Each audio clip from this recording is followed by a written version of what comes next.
extrait du nouvel album de Dizzy Lapes, qui s'appelle Les histoires extraordinaires d'un jeune de banlieue. Alors vous aussi, comme dans la chanson, vous dites « J'ai grandi près des halls crades, là où le diable te drague et t'engraine grave ». Vous avez été élevé là-dedans. Votre père était sénégalais, votre mère française aux yeux verts, et vous avez grandi à la Cité des Épinettes. Mais la Cité des Épinettes, c'est comment, là? Bah, c'est une cité comme les autres. Quand je dis ça, c'est que il y a une petite minorité de voyous, une petite minorité de suiveurs, et la plupart des gens qui aspirent à bien vivre, qui travaillent, qui font des études, qui aspirent à bien vivre simplement, quoi. Vous avez pris le bon chemin grâce à votre mère, qui vous a donné une bonne éducation, des valeurs, le respect, l'amour du prochain. Et en fait, vous avez eu de la chance parce que la première fois où vous avez essayé de voler, vous vous êtes fait attraper. Donc c'est un coup de bol. Quelle chance. Ouais, ouais, c'est une chance. Non, oui, c'est-à-dire que... Bon, moi, je crois en Dieu, tout ça, je suis assez spirituel et je crois beaucoup aux signes. Et à chaque fois que j'ai essayé étant plus jeune, on essaie toujours des choses. Et ben, je me suis fait rosser direct par les signes du temps, je ne sais pas. Ce qui fait que je n'ai jamais pu prendre goût à... La première fois que je me suis battu, je me suis fait un petit peu... Ouais. Ah, donc voilà, j'ai jamais pu prendre goût à tout ça. Il y en a qui n'ont pas cette chance-là. La première fois qu'ils volent, ça marche. Donc ils se disent, ah bon, bah c'est bon, bah, je vais voler plus ça, et puis ça, et puis ça, et puis ça. Et bon, voilà. Vous aviez volé quoi? Mais non, je vais pas raconter ça. Bah si. Il prétend de la vendre, cette voiture, en plus. Mais non, c'était pas une voiture. Mais non, mais c'est vraiment ridicule. J'étais parti à l'entrepôt d'un grand supermarché avec des amis, et puis on avait essayé de voler des... Ah, j'ai honte. De quoi? J'ai honte. Des bouteilles d'orangina, tout ça, et puis au même moment... Oh le pauvre! Mais c'est nul, ouais. C'est nul. Ils veulent des bouteilles d'orangina. C'est nul, et puis au moment où... Attends. Original light ou original... Non. À la revente, c'est le jour et la nuit, tu vois. Lequel? Non, mais c'est l'après-midi. Justement. Pas de vacances, on galère. Le Tour de France à la télé. Moi, j'aime pas trop le cyclisme, malheureusement. Je sais pas quoi faire, boum boum. Et puis bon, voilà. Donc, on fait comme les autres, et puis voilà. Et vous êtes fait attraper comment, alors? En rotant. Et toi? Toi, t'as piqué de l'orangina. Mais non. Non, au moment où on sort, il y a une voiture qui arrive, une voiture sûrement de gens qui travaillaient à Carrefour. Et puis directement, ils nous font peur et tout. On va appeler vos parents, restez là et tout. Ils appellent la police et tout. Alors là, vous pouvez pas savoir. Moi, je devais avoir quoi, 12 ans. 32. Non, j'étais en CM2, je crois. En CM2, on a quel âge? Je me rappelle plus. 19. Voilà. Ouais, surtout que j'avais redoublé et tout. Non, bon, c'est pas vrai. Et puis voilà, donc la police et tout. Et bon, là, c'est la frayeur de ma vie. Et bon, là, je rigole. Ça vous a remis dans le droit chemin, en fait, cette histoire. C'est pas ça qui m'a remis dans le droit chemin, c'est surtout la grosse discussion que j'ai eue avec ma mère après, en fait. Qui m'a dit, écoute, moi, j'ai tout fait pour toi. Si c'est ce chemin-là que tu prends, voilà, moi, j'ai pas été très heureuse dans ma vie. Alors, si c'est ce chemin-là que tu prends, en gros... tu m'achèves, quoi. Voilà, c'est exactement ça. Donc, quand votre mère vous dit ça, voilà, quoi. Alors, il y a une autre chance aussi dans votre vie, c'est qu'il n'y avait plus de télé à la maison. La télé marchait plus, ce qui fait que vous êtes obligé de lire. C'est pas que je suis obligé, c'est qu'au début, comme beaucoup de parents, ils auraient aimé que je lise, ma mère voulait que je lise et tout, puis moi, pendant un mois, 2 mois, non, je lis pas, j'ai pas envie, je sais pas quoi faire et tout, puis il y a des bouquins qu'on m'a offert à Noël, ou ma mère m'a offert à mon anniversaire et tout, puis on en ouvre un. On le colorie, et c'est l'escalade. Voilà, après c'est l'escalade. Non, mais je crois que ça devait être... C'était La vie devant soi, de Romain Gary. Ah, c'est pas mal, donc voilà, j'ai eu cette chance-là. Alors, à l'âge de 12 ans, évidemment, vous découvrez la musique. Et à partir de la 3e, vous commencez à plus vous intéresser au rap et aux filles qu'à l'école, quand même, hein, Dizzy? Oui, c'est l'âge en même temps. Voilà. Il vaut mieux, oui. Voilà. Mais surtout, moi, je travaillais assez bien jusqu'en 4e à l'école. Donc, je me rappelle en 6e, c'était l'Égypte, tout ça. J'étais assez fort, hein. Franchement, je travaillais assez bien en français et tout. Je me rappelle...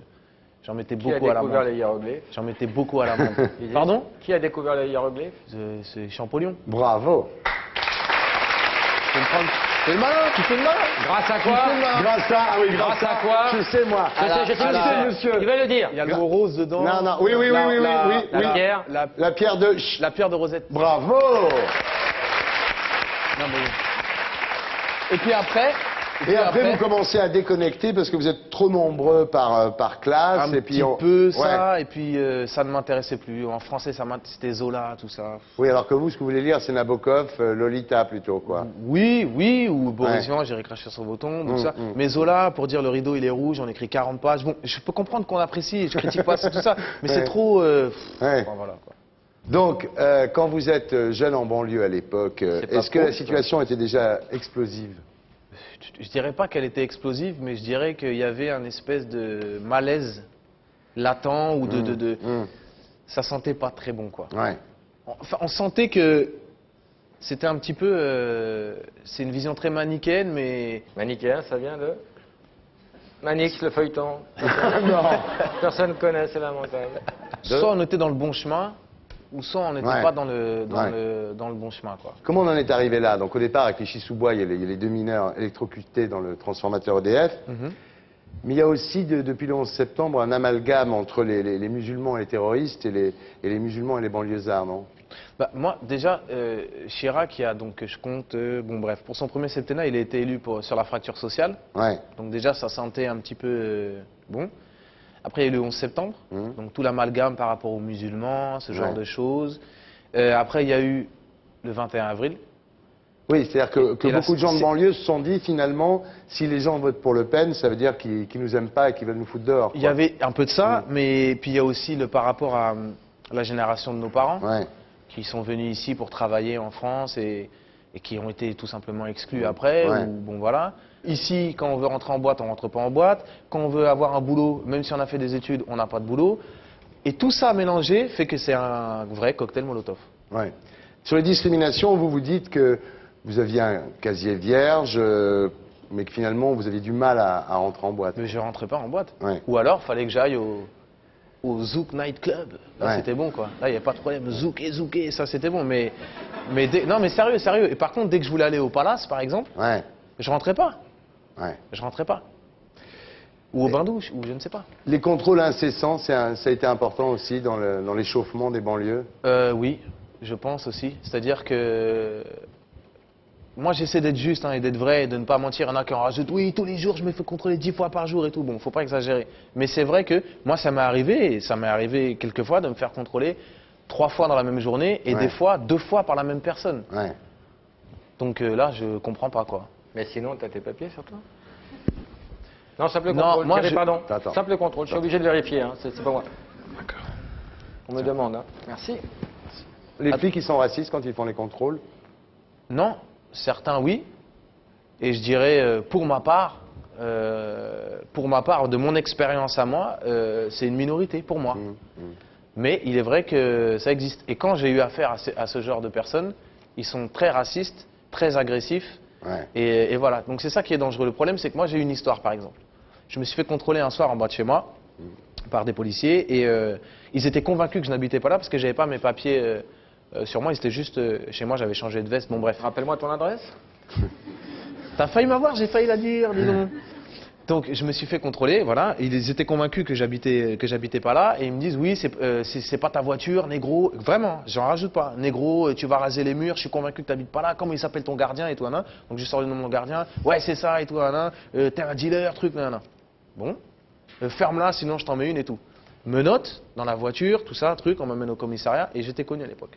Enfin, j'étais déjà, bon bref. Et moi dans ma tête, je me dis bon. Je vais arriver au commissariat, il y a peut-être quelqu'un qui va me reconnaître, et bon voilà. Mais j'avais peur, quoi. Et donc on arrive au commissariat, effectivement quelqu'un me reconnaît, et il lui dit mais attends, truc. Et là je vois le policier qui change de tête, mais vraiment, qui change de tête. Et mais vu qu'il s'est engagé comme ça, avec orgueil, il peut pas revenir. Donc il continue à être agressif et tout. Et donc il commence à mentir et tout. Oui, il n'a pas voulu donner ses papiers, il m'a insulté et tout. Et donc ils sont 3. Donc il y a les 2 autres qui sont à côté, et eux ils disent rien. Ils disent rien. Alors moi je porte plainte. Je porte plainte. Je suis reçu par le commissaire du truc et qui me dit non, je vous dissuade de porter plainte. De toute façon, ils sont tous les 3 assermentés. Et ils vont pas témoigner contre cette personne-là, donc ça sert à rien. C'est pas grave, je porte plainte quand même. Et donc 2 semaines après, j'ai reçu une lettre du procureur ou je ne sais pas du palais de justice qui me disait faites attention aux plaintes abusives et tout. Voilà. Donc même si on veut dire quelque chose, c'est ça qui est dangereux. Maintenant, je dis pas que tous les policiers sont comme ça et de toute façon. Moi, C'est pas parce qu'ils ont peur, des fois, les policiers qui sont agressifs, non? déjà, il était jeune, déjà. Ouais. Il était beaucoup plus jeune que moi. Ouais. Mais pour moi, il n'y a aucune raison à être agressif quand il n'y a pas à être agressif. Qu'on soit jeune ou qu'on... Enfin, voilà, quoi. Il n'y a aucune raison à être agressif. Bon, ça va pour cette fois-ci. Est-ce que Mais il circuler. est sympa, lui. Est-ce que les islamistes, ils sont pour quelque chose, les barbus? Non, non. Non. Mais non. Mais non, ils sont pas pour quelque chose. Dans le sens où on ne peut pas, comme j'entends, ils sont manipulés par des plus grands et tout. Non, non, c'est des actes instantanés, irréfléchis, sans conscience politique, qui sont pour certains faits par un ras-le-bol, pour certains faits par des suiveurs, pour certains faits par des voyous. Voilà, mais non, pour moi, il y a... Est-ce qu'il y a un racisme anti-blanc? Oui, comme il y a un racisme anti-noir et anti-arabe, bien sûr. Faut pas être angélique, hein, bien sûr. Alors, il y a beaucoup de discrimination, effectivement. Vous vous dites, par exemple, quand je vais dans les boîtes, évidemment, j'avais un casier vierge, ma mère blanche, bien sapée, mais rien à faire, je rentrais pas. Pareil pour le boulot, vous dites, quand je travaillais au McDo, j'étais tout le temps à la cuisine, on me laissait Souvent. jamais aller à la caisse. Souvent, en Et un cuisine. jour, vous leur dites, mais qu'est-ce que vous voulez que je vous pique? De toute façon, dans les pantalons McDo, il n'y a pas de Il poche. n'y a pas de poche, ouais. Il n'y a pas de poche, donc ou alors il faut que je me baisse, que je mette dans ma chaussure et tout. Bon, bref. Voilà. Discrimination aussi à la banque où finalement vous êtes toujours à la caisse d'épargne. Oui, et ça, je suis sûr Ouais. qu'on va pas me croire et ça se trouve, ça va m'attirer un procès demain parce que les banques, mais bon, je dirais pas leur nom. Mais le jour où j'ai eu mon premier chèque de la musique, c'était pour Ouais. le taxi, Ouais. c'était un chèque de 40 000 francs. Donc j'étais à la caisse d'épargne à cette époque-là et je vais dans les autres banques. Je me dis, ah bon, ça y est, je vais aller dans une vraie banque et Ouais. tout, ça y est, c'est bon, ça marche et tout. Et puis directement, on me reçoit et on me dit, oui, vos parents ont un compte chez nous. Et puis des termes que je ne comprends pas, tout ça et tout, Anna. Et finalement, on me dit, non, la porte, elle est par là, donc va par là. Et donc je me dis, bon, bah tant pis, je vais rester à la caisse d'épargne. Ouais. Et aujourd'hui, je suis à la caisse d'épargne. Ouais. Voilà. Alors vous dites maintenant il faut arrêter la violence parce que tout ce que ça peut faire, c'est faire monter le Front National. Il faut arrêter. Parce que c'est sur nous que ça va retomber de toute Ouais. façon. Et que pour moi, les plus grandes batailles ou victoires qui ont été faites, elles ont été faites dans la paix. Et je prends par exemple Gandhi et Martin Luther King. Je sais que ça ne parle pas aux gens qui font ça. Mais c'est vrai, c'est-à-dire que le symbole de Martin Luther King qui a fait le boycott des bus pour les Noirs américains, Malheureusement, ils sont ça a fait marché. flinguer tous les deux. Oui, ils se sont fait flinguer, mais ça Mais a tu as avancé. raison, je suis d'accord avec toi. Mais ça a avancé. C'est pareil que Gandhi et la Ouais. poignée de sel face à l'impérialisme anglais. Ce sont des choses qui ont marché. Donc voilà. Il faut arrêter.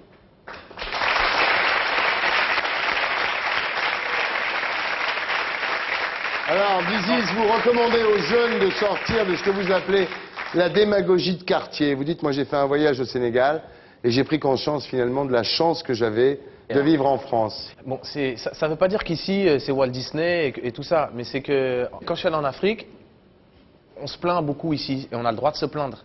Ouais. Mais on a quand même certaines chances. Pour certains ici, déjà, le fait d'avoir une pièce d'identité française, ça permet de voyager. Ouais. Au Sénégal, j'ai des cousins qui ont bac plus, je ne sais pas combien. Ils ne peuvent pas voyager, on leur donne pas le visa de toute Ouais, façon. ouais. Et ils se débrouillent pour trouver la dépense pour manger chaque jour. Ouais. Nous, on se plaint beaucoup. Ouais. Ça ne veut pas dire qu'il ne faut pas se plaindre. Mais il y a le RMI, il y a le chômage, il y a la Sécu. Il y a quand même des bonnes choses dans ce pays-là. Même si tout ne va pas bien, il y a quand même des bonnes choses qu'il n'y a pas là-bas. Et on a des belles paires de baskets, ce genre de Ouais. trucs. Enfin voilà, il faut aller en Afrique. Moi, j'encourage tous les immigrés qui peuvent le faire, en tout cas, à retourner dans leur pays d'origine, d'y aller et de relativiser un petit peu les choses. Alors, vous dites la France doit demander pardon pour la colonisation, mais les jeunes doivent dire merci pour la façon dont ils peuvent vivre ici. Être reconnaissant qu'il y a certaines personnes en France qui se sont battues pour que tout le monde Ouais. soit au même niveau. Maintenant, apparemment, ça ne fonctionne pas. Mais il y a des gens qui se sont battus pour ça. Il y a des choses qui sont possibles à faire ici. Voilà ce que je dis. Et par rapport au pardon, il est vrai que, comme je disais tout à l'heure, il y a beaucoup de rancunes, beaucoup de choses. La France a un passé, beaucoup de choses qui sentent mauvais, qu'il faut, dans la paix, rétablir. Donc finalement, vous, ce que vous dites, c'est stop à la victimisation d'une certaine façon. Oui, parce que Il faut avoir de la personnalité. Beaucoup de gens en banlieue se plaignent et tout, et pensent avoir de la personnalité en faisant certaines choses. Mais moi, j'ai de la personnalité quand je fais pas la victime tout le temps. Ouais. C'est ça, avoir de la personnalité aussi. Et c'est essayer de se battre et tout ça, même si c'est plus dur pour nous, parce qu'il n'y a pas d'égalité des chances. Ça, c'est un fait, c'est vrai, il n'y a pas d'égalité des chances. Ouais. Il faut se battre, de toute façon, on est là, donc qu'est-ce qu'on va faire? Ça passe par quoi? Ça passe par une revalorisation des jeunes de banlieue? Beaucoup, oui. Dans les médias, beaucoup, et dans la représentativité qu'on a. Il faut être honnête, il y a des ghettos dans le cinéma, dans la musique, à la télé, partout. Non, mais vraiment, Ouais. c'est-à-dire qu'on est là, il ne faut pas nous abandonner, quoi. On est là. Moi, ce qui m'étonne le plus, c'est que j'ai vu un film génial qui s'appelle Joyeux Noël, où on voit des soldats allemands et des soldats français qui fraternisent le soir de Noël 1914. C'est un film absolument génial. Et que là, il n'y a pas de fraternisation, j'ai l'impression. Est-ce que chaque Français chez lui qui n'est pas immigré, même si ce qui se passe en banlieue, ce n'est pas que les immigrés ou les jeunes issus de la troisième génération d'immigrés, est-ce qu'ils nous considèrent comme des Français ou pas? C'est cette question-là qu'il faut vraiment se poser. Est-ce que nous aussi vraiment, quand on dit on a une carte d'identité et tout, est-ce qu'on se considère comme des Français ou pas? Si c'est oui, eh ben avançons ensemble ou sur le même pied d'égalité. Il n'y a pas de main tendue, j'ai l'impression, moi. Merci. Non mais, je pense que, pourquoi, c'est simple. Soit c'est la confrontation des jeunes envers la police, soit on attend beaucoup des politiques, soit c'est à cause de Sarkozy et tout ça. Moi je pense que oui, c'est vrai, mais c'est pas le fond du problème. Le fond du problème, c'est chacun chez soi, partout en France, doit reconsidérer le pays dans lequel on vit et réfléchir, provoquer des discussions, n'importe qui, discuter de ça et voir comment on va faire pour nos enfants et tout ça. C'est des belles paroles, mais c'est la vérité. Comment on va faire pour nos enfants, pour qu'on vive ensemble une bonne fois pour toutes. Je veux dire, on peut pas tout mettre dans les mains des politiques. Ils connaissent pas, ils savent pas comment on vit en banlieue, ils savent pas tout ça. Faut pas. La preuve, ils font des mesures, ils mettent à 14 ans les apprentis, donc ça nous écarte encore plus de l'école. Ça prouve bien qu'ils n'ont pas encore compris. Enfin voilà quoi. C'est plus grave que le couvre-feu, le fait d'être éloigné de l'école dès l'âge de 14 ans? Oui, c'est plus grave que le couvre-feu, parce que le couvre-feu, c'est 12 jours pour l'instant. Alors que écarter de l'école, quand on a pris le choix à 14 ans de s'écarter de l'école, pour y revenir après, c'est fini, c'est toute sa vie, quoi. Alors que je suis sûr qu'il y a plein de jeunes de 14 ans, à 14 ans, ils savent pas ce qu'ils vont faire de leur vie. Et ça se trouve, c'est des futurs, je ne sais pas moi, rien que des bacs plus 2 ou des bacs plus 3 ou je ne sais pas.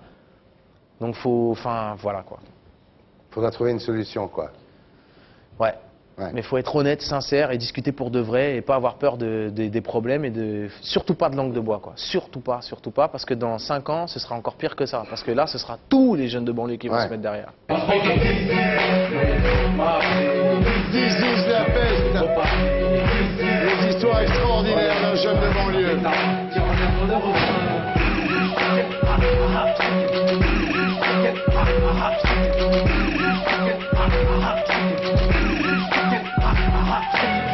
D'une cité, mais tu aimerais rapper.